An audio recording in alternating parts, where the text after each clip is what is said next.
देखो प्रहलाद जी को आग में जलाया गया, पर्वत से दबाया गया, जल में डुबाया गया, विष पिलाया गया, लेकिन कोई फर्क पड़ा क्या? क्यों? क्यों भगवान श्री हरि की गोद में है, वो हरि की स्मृति में है, वो हरि के चिंतन में डूबे हुए हैं। तो क्या आप चिंतन नहीं कर सकते? विचार करो, क्या आप राम राम हरि हरि कृष्ण कृष्ण नहीं जप सकते? आप जप के देखो, इसे साधारण मत मानो। अलग झपकने के समय को निमिष कहते हैं। एक निमिष भी हम प्रभु का चिंतन न छोड़ें, यही धामवास की रहनी है।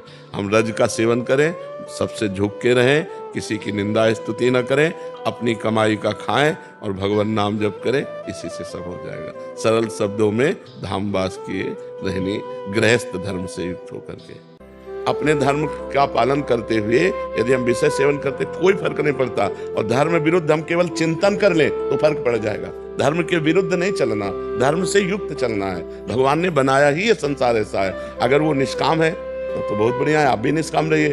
अगर वो सकाम है, अगर आप उनका साथ नहीं देते, फिर वो इधर उधर दृष्टि डालें, तो कम एक साथी तो हमारा बिगड़ रहा है ना। तो ऐसा नहीं चाहिए, हमें बहुत प्रेम पूर्वक उनका साथ देना चाहिए। जैसे स्वप्न में दुख सुख होता है तो जागृत में मिट जाता है, ऐसे ही जागृत का दुख सुख ज्ञान में मिट जाता है। जब आप ज्ञान को प्राप्त होगे, भगवान को प्राप्त होगे, तो न दुख है न सुख है, वही सच्चिदानंद परमात्मा स्त्री पुरुष रूप धारण किए हुए लीला कर रहा है, ऐसा अनुभव आएगा।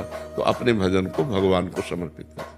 हमारा जन्म साधन धाम मोक्ष कर द्वारा हम भगवत प्राप्ति के लिए भजन करते हैं। और दूसरी बात, सब में भगवान है, सब रूपों में भगवान है। तो जब कोई दुखी हो तो देखो भगवान दुख की लीला कर रहे हैं। तो हमसे जो बन सके हम तन मन धन से सेवा कर दें, लेकिन भजन भगवान को दें। भजन का फिर उससे लक्ष्य की प्राप्ति में बाधा पड़ती है। नरक में सुख नाम की चीज नहीं है, यहाँ सुख और दुख दोनों है। अगर भजन कर लो तो पाप और पुण्य दोनों को नष्ट करके परम सुख को प्राप्त हो सकते हो, जो सुख और दुख दोनों से परे है। ये मानव देह में विशेष योग्यता है कि वो भगवान का भजन करके शुभ और अशुभ को नष्ट करके वो परमात्मा प्राप्ति कर सकता है, वो आत्यंतिक सुख प्राप्त कर सकता है। ये न देव शरीर में है न यातना देह में है। जो हमारा अपमान करें, जो हमारी निंदा करें, जो हमें दुख दें, उनको भी भगवान सुख दें, उनकी बुद्धि शुद्ध कर दें। वो बेचारा दोषी नहीं है, उसकी बुद्धि दूषित है। अगर बुद्धि ठीक हो गई तो बहुत अच्छा आदमी हो जाएगा। तो हे भगवान, जो ये हमारे सामने हमको गाली दे रहा है, नाथ इसकी बुद्धि शुद्ध कर दो, इसको आनंद प्रदान करो।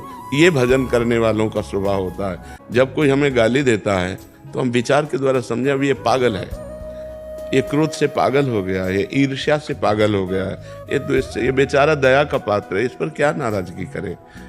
जब हम भावना बदल देंगे तो हमें आनंद मिलने लगेगा।